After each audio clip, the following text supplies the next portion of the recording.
So ఇప్పుడు నేను చెప్తున్నటువంటి డాక్యుమెంట్స్ ఓన్లీ అప్లై చేసుకోవడం కోసం మాత్రమే. మళ్ళీ మీరు కౌన్సిలింగ్కి వెళ్ళిన తర్వాత కౌన్సిలింగ్కి వెళ్ళేటప్పుడు ఎలాంటి సర్టిఫికేట్లు కావాలనేది నేను నెక్స్ట్ వీడియోలో చేస్తాను.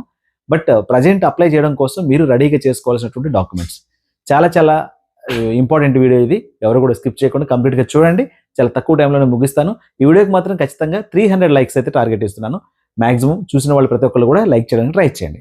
సో ఇక్కడ చూద్దాము, ముఖ్యంగా మనకు కావాల్సినటువంటి రిక్వైర్డ్ డాక్యుమెంట్స్ ఏంటంటే ఫస్ట్ కావాల్సినటువంటిది కేటగిరీ సర్టిఫికేట్. మన తెలుగు స్టేట్స్లో ఉన్నటువంటి స్టూడెంట్స్ అంటే ఎవ్రీ ఇయర్ నేను మెంటర్షిప్ చేస్తాను కాబట్టి అక్కడ మ్యాక్సిమం జరిగేటువంటి మిస్టేక్ ఎక్కడ ఉంటుందంటే కేటగిరీ సర్టిఫికేట్లోనే మిస్టేక్స్ అనేవి రైజ్ అవుతూ ఉంటాయి అనమాట. వాటిని ఎలా రిజాల్వ్ చేసుకోవాలి ఏంటి. సో కేటగిరీ సర్టిఫికేట్ మీరు రెడీగా పెట్టుకోవాలి. ఇప్పుడు ఎలాంటి కేటగిరీ సర్టిఫికేట్? ఎస్సీ, మీరు ఎస్సీ క్యాస్ట్ అయినా, ఎస్టీ క్యాస్ట్ అయినా, ఈడబ్ల్యూఎస్ అయినా, ఓబీసీ ఎన్సీఎల్ అయినా, ఓపెన్ కేటగిరీ అయినా, పీడబ్ల్యూడి కేటగిరీ అయినా. సో ఓపెన్ కేటగిరీ అంటే ఇక్కడ మీకు ఎలాంటి క్యాస్ట్ సర్టిఫికేట్ ఉండదు. So no certificate issued by the authority. ఇక్కడ ఎలాంటి సర్టిఫికేట్ ఉండదు, నో సర్టిఫికేట్. కానీ మీరు ఏంటంటే మీరు అప్లై చేసేటప్పుడు ఓపెన్ అని సెలెక్ట్ చేసుకుంటే సరిపోతుంది. ఓపెన్ క్యాస్ట్ వాళ్ళకి ఓపెన్ అని సెలెక్ట్ చేసుకుంటే సరిపోతుంది. బట్ ఇక్కడ చూడండి, ఎస్సీ కేటగిరీ ఉన్న వాళ్ళకి క్యాస్ట్ సర్టిఫికేట్ నెంబర్ అడుగుతాడు అనమాట. అప్లై చేసేటప్పుడు ఈ సర్టిఫికేట్ ఎందుకు మనకంటే క్యాస్ట్ సర్టిఫికేట్ నెంబర్ అడుగుతాడు. మరి మీ దగ్గర కేటగిరీ సర్టిఫికేట్ లేదనుకోండి, అప్పటికప్పుడే కేటగిరీ సర్టిఫికేట్ రావడం అంటే కష్టం. ఎంఆర్ఓ ఆఫీస్లో అప్లై చేసుకోవాలి, మీ సేవ ద్వారా చేసుకోవాలి, లేదా సచివాలయం ద్వారా చేసుకోవాలి. సో ఇవి కొంచెం ప్రాసెస్ నడుస్తూ ఉంటుంది కాబట్టి మీరు మాన్యువల్గా వెళ్ళి రాపించుకోవడానికి కూడా సరిపోదు టైము. ఈ లోపు ఏదైనా ఎలక్షన్ కోడ్ రావడమో లేదా గవర్నమెంట్కి సంబంధించి ఏమైనా టెక్నికల్ ఇష్యూస్ రావడమో జరిగిందనుకోండి, మీ ప్రాంతాల్లో మీకు క్యాస్ట్ సర్టిఫికేట్ వచ్చేటువంటి ఛాన్స్ లేదు. సో క్యాస్ట్ సర్టిఫికేట్ నెంబర్ లేకపోతే అక్కడ తీసుకోదనమాట. సో కాబట్టి ముందుగానే ఇప్పుడు ఈ వీడియో చూసిన తర్వాత మీరు ఏదో ఒక రోజు నాడు ఈ మంత్లో ఒకసారి అప్లై చేసుకోవడానికి ట్రై చేయండి. మీ క్యాస్ట్ సర్టిఫికేట్ లేకపోతే ప్రజెంట్ అయితే తీసుకోండి. ఇప్పుడు ఎస్సీ క్యాస్ట్కి సంబంధించిన వాళ్ళు మీరు మీ సేవకి వెళ్ళి అప్లై చేసుకుంటే లేదా సచివాలయంకి వెళ్ళి అప్లై చేసుకుంటే మీ క్యాస్ట్ సర్టిఫికేట్ వస్తుంది. అలాగే ఎస్టీ కేటగిరీకి సంబంధించినటువంటిది కూడా అథెంటికేషన్ ఎవరైతే ఎంఆర్ఓ ఉన్నారో, మండల్ రెవెన్యూ ఆఫీసర్ ఎవరైతే ఉన్నారో, తహసీల్దార్ అంటాం, అక్కడ నుంచి అయితే మీరు తీసుకోవాలి. సో మీరు మీ ప్రాంతాల్లో ఏపీ స్టూడెంట్స్ అయితే సచివాలయంలో అప్లై చేసుకుంటే సరిపోతుంది. తెలంగాణ స్టేట్ స్టూడెంట్స్ అయితే మాత్రం మీరు మీ విలేజ్ సెక్రటరీని కలిసి రైట్ మీ సేవ ద్వారా చలాన్ తీసుకొని మీ విలేజ్ సెక్రటరీకి ఇచ్చినట్లయితే అక్కడ నుంచి మీకు ఎంఆర్ఓ ద్వారా మీకు ఆ డాక్యుమెంట్ అయితే అవైలబుల్గా ఆన్లైన్లో వచ్చేస్తుంది అనమాట. ఆ తర్వాత ఈడబ్ల్యూఎస్ కేటగిరీకి సంబంధించిన వాళ్ళు, ఎకనామికల్లీ వీకర్ సెక్షన్ ఎవరైతే ఉన్నారో ఈడబ్ల్యూఎస్ కేటగిరీకి సంబంధించిన వాళ్ళు మీరు ఈడబ్ల్యూఎస్ సర్టిఫికేట్ ఇప్పుడు తీసుకోవాలి. అండ్ ఆ తర్వాత కౌన్సిలింగ్ స్టార్ట్ అయ్యేటప్పుడు కూడా మళ్ళీ తీసుకోవాలి. సో ఇప్పుడు తీసుకున్న డాక్యుమెంట్ ఓన్లీ ఫర్ అప్లై చేసుకోవడం కోసమే, గుర్తుపెట్టుకోండి. ఇప్పుడు ఎస్సీ సర్టిఫికేట్ తీసుకుంటే కౌన్సిలింగ్లో కూడా యూజ్ అవుతుంది, ఎస్టీ తీసుకున్నా యూజ్ అవుతుంది. కానీ ఈడబ్ల్యూఎస్ సర్టిఫికేట్ ఇప్పుడు తీసుకున్నా, ఓబీసీ ఎన్సీఎల్ సర్టిఫికేట్ ఇప్పుడు తీసుకున్నా, మళ్ళీ మీరు కౌన్సిలింగ్ టైం కల్లా ఏం చేయాలంటే ఇంకొక డాక్యుమెంట్ అయితే తీసుకోవాల్సి ఉంటుంది. ఆ డాక్యుమెంట్ వచ్చేసి మీకు 2026 ఏప్రిల్ 1 తర్వాత, ఏప్రిల్ 1 2026 తర్వాత మాత్రమే డేట్తో తీసుకోవాల్సిన అవసరం ఉంటుంది. ఎప్పుడు నేను చెప్పేది కౌన్సిలింగ్లోకి మాత్రమే. ప్రజెంట్ ఇప్పుడు ఒకటి తీసుకోండి, మీరు అది ఓన్లీ అప్లై చేసుకోవడానికి పని చేస్తుంది. లేదు మీ దగ్గర ఆల్రెడీ ఉంది, ఒకటి మీ దగ్గర ఆల్రెడీ ఉంది అనుకోండి, అది సరిపోతుంది అప్లై చేయడానికి. బట్ అప్లై చేయడానికి కూడా ఇప్పుడు ఏది లేకపోతే మాత్రం మీరు ఓబీసీ ఎన్సీఎల్ కిందకి వస్తే మాత్రం ప్రజెంట్ ఒకటి తీసుకోండి. మీరు ఆల్రెడీ తీసుకున్న పాతది ఉంటే, క్యాండిడేట్ గురించే మాట్లాడుతున్నాను నేను, మా డాడీకి ఉంది, మా మదర్కి ఉంది, మా సిస్టర్కి ఉంది, మా బ్రదర్కి ఉంది అని చెప్పేసి స్టూడెంట్కి లేకుండా ఉంటే మాత్రం కష్టం. నేను చెప్పేది ఎవరైతే అప్లై చేస్తున్నారో ఆ అప్లికెంట్కి, రైట్. సురేష్ అనే వ్యక్తి అప్లై చేస్తుంటే సురేష్కి ఓబీసీ ఎన్సీఎల్ డాక్యుమెంట్ ఉందా లేదా? సో లేకపోతే అప్లై చేసుకోండి. ఆల్రెడీ ఉందనుకోండి పాతది, 2025లోనో లేదా 2024లో 23లో తీసుకున్నదనుకోండి, అది పెట్టినా ఓకే నంబరు. బట్ కౌన్సిలింగ్కి వెళ్ళడానికి మాత్రం నేను ఇచ్చినటువంటి డేట్ ఏదైతే కట్ ఆఫ్ డేట్ ఉందో ఏప్రిల్ 1 2026, మనం 2026లో కదా కౌన్సిలింగ్కి వెళ్ళేది, నెక్స్ట్ ఇయర్ కదా, ఆ టైం తర్వాత తీసుకున్నది మాత్రమే, ఆ లోపు కాదు. ఏప్రిల్ 1 తర్వాత తీసుకున్న డేట్లు ఎప్పుడు 2026లో అవి మాత్రమే ఎలిజిబుల్ అవుతాయి.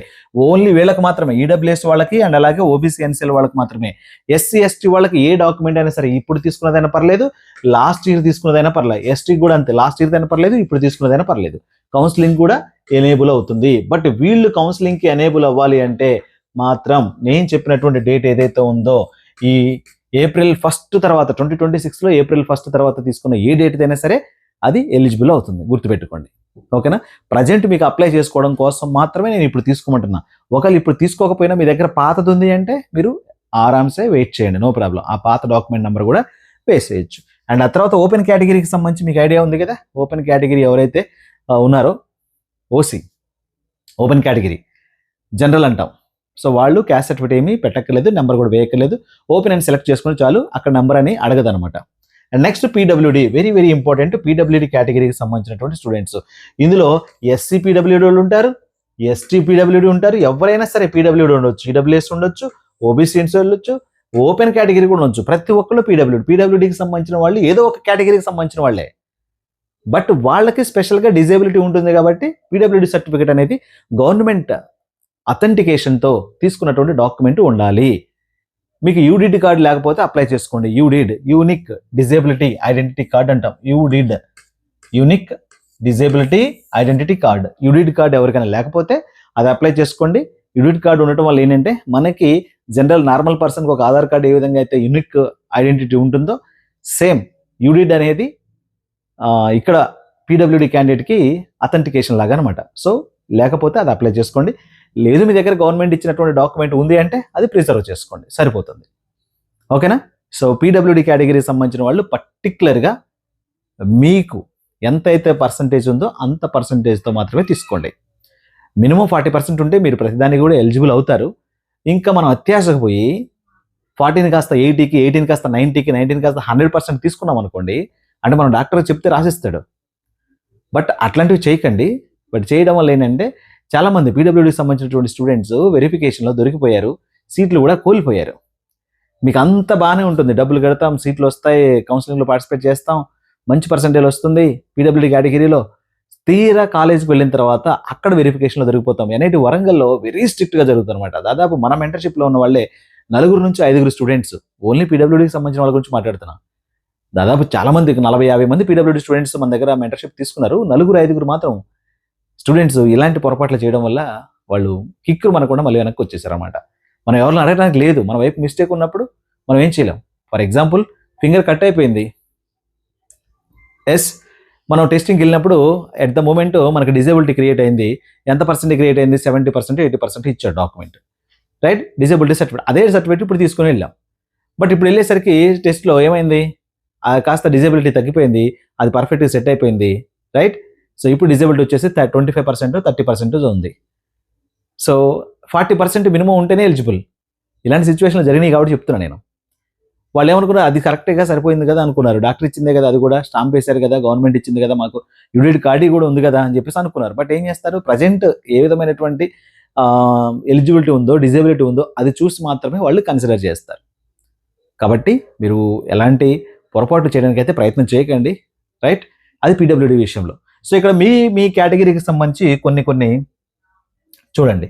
ఇక్కడ మీకు ఎంత అసలు కేటగిరీ సర్టిఫికేట్ వల్ల యూస్ ఏంటి, కేటగిరీ సర్టిఫికేట్ వల్ల మీకు వచ్చేటువంటి యూస్ ఏంటంటే, for example SC category, ST category and EWS category and ఆ తర్వాత ఓబీసీ ఎన్సిఎల్, ఆ తర్వాత మీకు ఓపెన్ కేటగిరీ అండ్ ఆ తర్వాత పీడబ్ల్యూడి, ఇలా మనం కేటగిరైజ్ చేసుకున్నాం పీడబ్ల్యూడి. సో ఎవరెవరికి ఎంత పర్సెంటేజ్ ఆఫ్ ద సీట్స్ ఉంటాయనేది ఒకసారి మీకు ఎక్స్ప్లెయిన్ చేయడం కోసం ఇదనమాట. సో మీకు ఎస్సీ అనుకోండి, మీకు 15% ఆఫ్ ద సీట్స్ ఉంటాయి, ప్రతి ఇన్స్టిట్యూట్లో కూడా 15% ఆఫ్ ద సీట్స్ ఉంటాయి. అండ్ ఎస్టీ కేటగిరీ అనుకోండి 7.5% ఆఫ్ ద సీట్స్ ఉంటాయి. అండ్ ఈడబ్ల్యూఎస్ కేటగిరీ అనుకోండి 10% ఆఫ్ ద సీట్స్ ఉంటాయి. అండ్ ఓబీసీ ఎన్సీఎల్ అనుకోండి 27% ఆఫ్ ద సీట్స్ ఉంటాయి. రిమైనింగ్ పీడబ్ల్యూడీ కేటగిరీలో ప్రతి కేటగిరీలోంచి 5% ఆఫ్ ద సీట్స్, అంటే ప్రతి కాలేజీలో ప్రతి బ్రాంచ్లో 5% ఆఫ్ ద సీట్స్ ఉంటాయి. ప్రతి కాలేజీలో 5% ఆఫ్ ద సీట్స్ ప్రతి బ్రాంచ్లో కూడా పీడబ్ల్యూడీ వాళ్ళకు ఉంటాయి. ఇక మిగతావన్నీ కూడా ఓపెన్ కేటగిరీ కిందకి వస్తాయి. మిగతా ఉన్నటువంటి సీట్లన్నీ కూడా ఓపెన్ కేటగిరీలోకి ఫిల్అప్ చేయడం జరుగుతుంది అనమాట. ఇది కేటగిరీ వల్ల మీకు వచ్చేటువంటి అడ్వాంటేజ్. ఒకవేళ మీకు ఈడబ్ల్యూఎస్ రాలేదనుకోండి, అప్పుడు మీరు ఓపెన్ అని పెట్టుకోవాల్సి ఉంటుంది. ఒకవేళ మీరు ఓబీసీ ఎన్సీఎల్ మీకు రాలేదనుకోండి, మీ కేటగిరీ ఓబీసీ ఎన్సీఎల్ లేదు అన్నారనుకోండి, మీరు ఓపెన్ అని పెట్టుకోవాల్సి ఉంటుంది. అప్పుడు ఈ రిజర్వేషన్ మీరు కోల్పోతారు. ఈ రిజర్వేషన్స్ అనేవి మీకు వర్తించవు అనమాట. ఎవరైతే అది తీసుకోవడంలో మీకు ఎలిజిబిలిటీ లేదో, సో అప్పుడు ఈ రిజర్వేషన్ అయితే కోల్పోతారు అనమాట మీరు. ఓకేనా సార్, మేము ఓబీసీయో తెలియదు, ఈడబ్ల్యూఎస్ఓ తెలియదు, మరి మేము ఈడబ్ల్యూఎస్ పెట్టుకోలేదు, కానీ మాకు తర్వాత అప్లై చేసుకున్న తర్వాత ఈడబ్ల్యూఎస్ వచ్చింది, మేము ఏం చేయాలి సార్ అనేటువంటి వాళ్ళు చాలామంది ఉంటారు. మీకు అందుకనే ప్రజెంట్ మీకు ఈడబ్ల్యూఎస్ వస్తుందా రాలేదా అని తెలుసుకోవాలి అంటే మీరు వెళ్ళి అప్లై చేసుకోవాలి, రైట్నా? మీరు అప్లై చేసుకుంటే మీ దగ్గర డాక్యుమెంట్ వస్తుంది కదా, వచ్చినప్పుడు దెన్ మీరు అప్లై చేసేటప్పుడే పెట్టుకోండి. తీరా మనం అప్లై చేసేటప్పుడు రాదనుకుంటాము, రైట్? రాదనుకొని పెట్టేస్తాం, రాదనుకొని ఓపెన్ అని పెడతాం. తర్వాత ఈడబ్ల్యూఎస్లో మారాలంటే కష్టం. వచ్చిద్దని ఈడబ్ల్యూఎస్ పెట్టామనుకోండి, తీరా డాక్యుమెంట్ రాలేదనుకోండి, ప్రాబ్లం లేదు, మీరు ఓపెన్గా కూడా ఎలిజిబుల్ అవుతారు. నేను చెప్పే పాయింట్ క్యాచ్ చేయండి జాగ్రత్తగా. మీరు ఈడబ్ల్యూఎస్ కానీ ఓబీసీ ఎన్సీఎల్ కానీ క్యాండిడేట్స్ అయి ఉంటారు. మీకు ఓబీసీ ఎన్సీఎల్ ఎవరేమో మీ ఇన్కమ్ 15 లక్షలు ఉంది, లేదా 20 లక్షలు ఉంది, లేదా మీ అసెట్స్ ఉన్నాయి, ఓకేనా? మీరు ఇంకేదో జాబ్ చేస్తున్నారు, మీకు ఓబీసీ ఎన్సీఎల్ రాదు అని మీరు అనుకున్నారు, బట్ మీ జాబ్కి ఓబీసీ ఎన్సీఎల్ వస్తుంది, రైట్? మీరు ఓబీసీ ఎన్సీఎల్ రాదు అనుకుని డాక్యుమెంట్ అప్లై చేశారు, జేఈ మెయిన్ 2026లో అప్లై చేసుకున్నారు, ఓబీసీ కాదు ఓపెన్ అని అప్లై చేసుకున్నారు. తీరా కౌన్సిలింగ్కి వెళ్ళే టైంకి ఓబీసీ కోసం ట్రై చేశారు, ఓబీసీ ఇచ్చేశారు. అప్పుడు మీకు కేటగిరీ మారుతుందా అంటే నో వే, కేటగిరీ మార్చుకోవడానికి ఛాన్స్ లేదు. దీనికి రివర్స్లో మీకు ఓబీసీ వస్తుందో రాదో తెలియదు, కానీ ఓబీసీ పెట్టారు, అప్లై చేసేటప్పుడు ఓబీసీ ఎన్సీఎల్ పెట్టుకున్నారు, దెన్ సీట్ వచ్చేసింది, కౌన్సిలింగ్కి వెళ్ళారు, సీట్ వచ్చేసింది. తీరా చూస్తే డాక్యుమెంట్ మీకు ఓబీసీకి ఎలిజిబిలిటీ కాదు. అప్పుడు ఏం చేస్తారు? మిమ్మల్ని ఓపెన్లో కన్సిడర్ చేస్తారు. మీకు వచ్చే మీ సీట్ క్యాన్సిల్ చేసి, ప్రజెంట్ మీకు వచ్చిన సీట్ క్యాన్సిల్ చేసి నెక్స్ట్ రౌండ్కి మిమ్మల్ని ఓపెన్ కేటగిరీలో కన్వర్ట్ చేస్తారు. ఓపెన్గా ఎలాగో ర్యాంక్ వస్తుంది కాబట్టి. అర్థమవుతుంది నేను చెప్పేది? మీ కేటగిరీ మీకు వస్తుందా రావట్లేదా అనేది తెలుసుకోవాలంటే మీరు అథెంటికేషన్గా అథారిటీస్ని, సుపీరియర్ని కలవాల్సిందే. మీరు ఓబీసీ అయితే ఒకసారి కనుక్కోండి, మీ క్యాస్ట్ మీకు ఓబీసీ ఇస్తారా లేదా, ఈడబ్ల్యూఎస్ కనుక్కోండి మీకు వస్తుందా లేదా, చూసుకొని దాన్ని బట్టి అయితే ఫాలో చేయండి. ఇది కావాల్సినటువంటి డాక్యుమెంట్. దీనికోసం చాలా టైం పట్టింది, సో కొంచెం ఫాస్ట్గా ఉండండి. Identity card. సో ప్రతి స్టూడెంట్కి ఐడెంటిటీ కార్డు కావాలి. మ్యాక్సిమం మీరు ఇక్కడ 100% మీరు పెట్టాల్సింది అంటే ఆధార్ కార్డు పెట్టుకోండి. సో అందరికీ కూడా సో ఇది ఆధార్ ఉంటుంది కాబట్టి అప్డేటెడ్ ఆధార్ అప్డేట్ చేసుకోండి. అప్డేటెడ్ అంటే మీ ఓల్డ్ ఫోటో ఉంటుంది కదా, స్కూల్లో దిగిన ఫోటో ఉంటుంది యూనిఫామ్తోనో లేదా ఇంకెట్లనో, ఓల్డ్ ఫోటోను కాస్త ప్రజెంట్ 15 ఇయర్స్ దాటినటువంటి స్టూడెంట్స్కి న్యూ ఫోటో పెడతారనమాట. అండ్ అలాగే మీ యొక్క అక్కడ మన ఫింగర్ ప్రింట్ అప్డేషన్ ఉంటుంది. సో అవన్నీ కూడా మీరు చేసుకోండి. సో ఆధార్ కార్డు అప్డేట్ చేసుకోండి.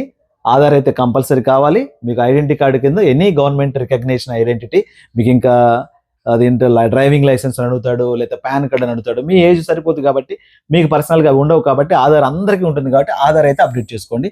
ఇందులో మాత్రం మిస్టేక్స్ లేకుండా చూసుకోండి. ఆధార్లో మాత్రం as per 10th class memo, as per 10th మెమోలో ఉన్నటువంటి డీటెయిల్స్ మాత్రమే ఉండాలి. ఆధార్లో 10th మెమోలో ఎలా ఉన్నాయి, మీ 10th క్లాస్ మెమో చూసుకోండి. మీ పేరు ఎలా ఉంది, మీ ఫాదర్ పేరు ఎలా ఉంది, మీ మదర్ పేరు ఎలా ఉంది, రైట్? మీ సర్నేమ్లో మిస్టేక్స్ ఏమైనా ఉన్నాయా, మీ నేమ్లో మిస్టేక్స్ ఏమైనా ఉన్నాయా, ఇవన్నీ కూడా యాజ్ ఇట్ ఈస్గా యాజ్ పర్ 10th మెమోలో ఉన్నట్టు మాత్రమే ఆధార్ డీటెయిల్స్ అనేవి ఉండాలి. అవి అప్డేట్ చేసుకోండి. లేకపోతే మాత్రం అప్డేట్ చేసుకునే టైం ఉంది కాబట్టి మర్చిపోకండి. నెక్స్ట్ విషయం వచ్చేసి మీకు class 10th marks sheet. So class 10th marks sheet కావాలి. దీన్ని మార్క్స్ మెమో కూడా అంటాము. అలాగే class 12th marks sheet. So ఇది 12th మార్క్స్ షీట్ అనేది మీ దగ్గర ఉండదు. ప్రజెంట్ చదివే వాళ్ళు ఇక్కడ ఏం చేస్తారంటే, ప్రజెంట్ అప్లై చేసే వాళ్ళు ఉంటారు కదా, 2026 బ్యాచ్ పాసింగ్ ఇయర్ దగ్గర ఏంటంటే ప్రజెంట్ బ్యాచ్ పాసింగ్ ఇయర్ దగ్గర పాసింగ్ ఇయర్ 2026 పెట్టుకోండి. అంటే 2026లో ఎగ్జామ్స్ రాస్తారు కాబట్టి పాసింగ్ ఇయర్ అనేది మీరు 2026 పెడితే మీకు అక్కడ మెమో అడగదు. పాసింగ్ ఇయర్ 2025 పెట్టారనుకోండి, మొన్న పాస్ అయిన వాళ్ళు ఉన్నారు కదా, 24-25 బ్యాచ్ ఉంది కదా, ఇప్పుడు సెకండరీ చదివే వాళ్ళు కాకుండా సెకండరీ అయిపోయిన వాళ్ళు, లాంగ్ టర్మ్ చేస్తునో లేకుంటే డ్రాప్ తీసుకొని రాసే వాళ్ళు ఉంటారు కదా, వాళ్ళు 2025 పెడతారు. వాళ్ళకి ఏం చేయాలంటే ఈ మార్క్స్ షీట్ అప్లోడ్ చేయాల్సి ఉంటుంది. ప్రజెంట్ చదివే వాళ్ళు మాత్రం, ప్రజెంట్ బ్యాచ్ వాళ్ళు మాత్రం పాసింగ్ ఇయర్ అనేది మీరు ఏం చేస్తారు, పాసింగ్ ఇయర్ 2026 అని క్లిక్ చేస్తే మీకు అక్కడ మేము అడగదు. మీరు పాస్ అయిన తర్వాత మీరు అక్కడ కౌన్సిలింగ్లో చూపిస్తారనమాట. అది గుర్తుపెట్టుకోండి. ఇక్కడ పాస్ సర్టిఫికేట్ అన్నా మార్క్స్ షీట్ అన్నా రెండు ఒకటే, అది కూడా కన్ఫ్యూజ్ అవ్వకండి. పాస్ సర్టిఫికేట్ అన్నా మార్క్స్ మెమోనే పెట్టండి, మార్క్స్ మెమో అన్నా కూడా మార్క్స్ మెమోనే పెట్టండి, రైట్? ఇది అందరి దగ్గర 10th క్లాస్ మెమో ఉంటుంది కాబట్టి. అండ్ నెక్స్ట్ ఆ తర్వాత వచ్చేసి స్కాన్డ్ ఫోటో, మీ యొక్క passport size photo with white background. So ఇక్కడ మీ యొక్క పాస్పోర్ట్ సైజ్ ఫోటో వైట్ బ్యాక్గ్రౌండ్తో ఉండాల్సిందే, ఓకేనా? ఇదంతా కూడా వైట్ అనమాట. బ్యాక్గ్రౌండ్లో వైట్ ఉండాలా, మీ ఫోటోగ్రఫీ ఉండాలా. ఈ బియర్డ్ కానీ, రైట్, హెయిర్ వచ్చేసి కళ్ళ మీద పట్టడం కానీ, అండ్ ఫేస్ దాదాపు 80% ఫేస్ కనపడాలన్నమాట. 80% ఆఫ్ ద ఫేస్ విజిబుల్గా ఉండాలా, రైట్? సో ఇంటర్మీడియట్లో కూడా కొంతమంది మంచి స్టైలిష్ గడ్డం పెంచే స్టూడెంట్స్ ఉంటారన్నమాట. అలాంటివి ఉంటే మాత్రం అది క్లీన్ షేవ్ చేసుకున్న తర్వాత ఫోటో దిగండి, ఆ ఫోటోని అప్లోడ్ చేసుకోండి. ఇలాంటివి దాదాపు ఒక మినిమం ఒక 20 to 30 కాపీస్ తీసి పెట్టుకోండి, 20 to 30 కాపీస్. సో అప్కమింగ్ డేస్లో మీకు చాలా చాలా ఉపయోగపడతాయి అనమాట. సేమ్ ఫోటోగ్రఫీ ఒక్కోసారి తీసుకురమ్మంటాడు, ఎగ్జామ్కి వెళ్ళేటప్పుడు కూడా సేమ్ ఫోటోనే తీసుకురావాలి, హాల్ టికెట్లో ఉన్న ఫోటోనే తీసుకెళ్లాల్సి ఉంటుంది అనమాట. నెక్స్ట్ ఆ తర్వాత మీరు వెరిఫికేషన్కి వెళ్ళినప్పుడు కూడా చూపించాల్సి ఉంటుంది, ఇన్స్టిట్యూట్కి వెళ్ళినప్పుడు చూపించాల్సి ఉంటుంది, ఇంకా వేరు అప్లై చేసేటప్పుడు కూడా ఉపయోగపడతాయి. మీరు నాట్ ఓన్లీ జేఈ మెయిన్స్ కదా, ఇంకా దాదాపు ఒక 10-20 ఎంట్రన్స్ ఎగ్జామినేషన్కి అప్లై చేసుకోవాలి కాబట్టి ఒక 20-30 కాపీలు తీసుకొని దగ్గర పెట్టుకోండి, సరిపోతుంది, రైట్నా? And next signature. సో ఇది కూడా అప్లోడ్ చేసేటప్పుడు అక్కడ మీకు అడుగుతాడు బిలో 500 కేబీనా, బిలో 300 కేబీనా, అవన్నీ ఉంటాయి. అవి చూసుకొని దాని ప్రకారం మీరు ఫోటో రెడీ చేసుకొని పెట్టుకుంటే ఇది కూడా బిలో 100 కేబీ ఉంటుంది సిగ్నేచర్. సో చూసుకోండి, మీకు అక్కడ అడుగుతాడు, దాన్ని బట్టి అప్లై చేస్తే సరిపోతుంది. సిగ్నేచర్ అంటే మీరు ఎలా రాస్తారు సిగ్నేచర్? మీరు వైట్ బ్యాక్గ్రౌండ్ తీసుకొని వైట్ బ్యాక్గ్రౌండ్లో, ఓకేనా, వైట్ బ్యాక్గ్రౌండ్లో నేమ్ రాయాల్సి ఉంటుంది. సో సిగ్నేచర్ అంటే మీరు ఏదో ఇష్టం వచ్చినట్టు చేయడం కాదు. సో సిగ్నేచర్ అంటే నేను ఇలా రాసినట్టుగా నా పేరు ఎలా అయితే రాస్తున్నానో అలా రాసుకోవాలి ఇలా మీరు, రైట్నా? రైట్. అండ్ నెక్స్ట్ ఇవన్నమాట. ఇంకా మీకు ఎక్స్ట్రా కావాల్సినటువంటి డాక్యుమెంట్స్ ఉంటాయి కొన్ని, అవి అందరికీ కాదు, కొంతమందికి మాత్రమే. ఎవరైతే ఇప్పుడు డ్రాప్ తీసుకుంటున్నారో, అంటే లాస్ట్ ఇయర్ సెకండ్ ఇయర్ అయిపోయింది, ప్రజెంట్ సెకండ్ ఇయర్ అయిపోయిన తర్వాత మొన్న ఎగ్జామ్ రాశారు, సీట్ రాలేదు, లేదా సీట్ వచ్చినా కానీ మీరు జాయిన్ అవ్వలేదు అనుకుందాము. సో అలాంటి వాళ్ళు గ్యాప్ సర్టిఫికేట్ తీసుకోవాలి. గ్యాప్ సర్టిఫికేట్ అందరికీ గురించి కాదండి, మళ్ళీ మీరు కన్ఫ్యూజ్ అవ్వకండి. గ్యాప్ సర్టిఫికేట్ ఎవరికి అని చెప్పేసి, ఎవరైతే 2025లో పాస్ అయ్యారో, 2025 passed out, 2025 passed out. So 2025లో పాస్ అయినటువంటి స్టూడెంట్స్ ఎవరైతున్నారో గ్యాప్ సర్టిఫికేట్ తీసుకోవాలి. ఎందుకని గ్యాప్ వచ్చింది అంటే 2026లో కదా జాయిన్ అవ్వాలి. అతను జాయిన్ అయ్యేది 2026లో జాయిన్ అవుతాడు, కానీ యాక్చువల్గా జాయిన్ అవ్వాల్సింది ఎప్పుడు 2025లో. ఈ 1 year ఏం చేశాడు అన్నదానికి గ్యాప్ సర్టిఫికేట్ అనమాట. మీరు గ్యాప్ సర్టిఫికేట్ ఎలా తీసుకోవాలి ఏంటనేది నేను మళ్ళీ ఇంకొక వీడియో అయితే చేస్తాను. ఈ గ్యాప్ సర్టిఫికేట్ కావాలి. అండ్ ఆ తర్వాత మీరు ఇంకా వీళ్ళకి మైగ్రేషన్ కూడా అవసరం ఉంటుంది. ఎవరు 2025లో పాస్డ్ అవుట్ అయినటువంటి స్టూడెంట్స్కి మైగ్రేషన్ సర్టిఫికేట్ కూడా కావాలి. సో మైగ్రేషన్ అనేది సిబిఎస్ఈ స్టూడెంట్స్కి అయితే సిబిఎస్ఈకి డైరెక్ట్గా వాళ్ళు ఇచ్చేస్తారు మేమోతో పాటుగా. ఆర్ఎల్స్ మీరు మీ బోర్డు వెబ్సైట్లో, ఏపీ అనుకోండి ఏపీబిఐఈ వెబ్సైట్ ఏపీ స్టూడెంట్స్కి, తెలంగాణ అనుకోండి టీజీబిఐఈ ఈ వెబ్సైట్లో, ఇలా ఈ వెబ్సైట్లోకి వెళ్ళి మీరు లాగిన్ అయిన తర్వాత స్టూడెంట్ సర్వీసెస్ అని ఉంటుంది హోమ్ పేజ్లో. ఆ స్టూడెంట్ సర్వీసెస్లోకి వెళ్తే అక్కడ మైగ్రేషన్ ఉంటుంది. మైగ్రేషన్ మీద క్లిక్ చేస్తే 300 రూపాయలు పేమెంట్ తీసుకుంటుంది. మీ హాల్ టికెట్ నెంబరు, మీ మొబైల్ నెంబరు, మెయిల్ ఐడి అవన్నీ ఇవ్వాలి. అది మీరు అప్లై చేసుకున్న 2 రోజుల్లో 3 రోజుల్లో మీకు ఓటీపీ వస్తుంది. అక్కడ నుంచి మీరు సాఫ్ట్ కాపీ డౌన్లోడ్ చేసుకోవాలి, కలర్ జిరాక్స్.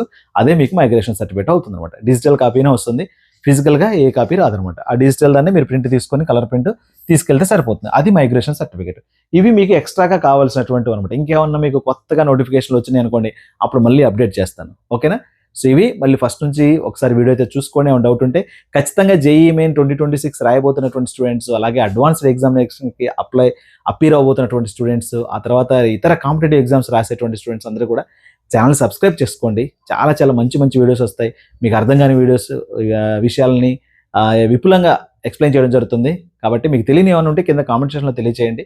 మన పాత వీడియోలు కూడా చూడండి, మెంటర్షిప్కి సంబంధించి చాలా చాలా మంచి వీడియోస్ అయితే ఉంటాయి. సో జెన్యూన్ గైడెన్స్ ఉంటుందన్నమాట.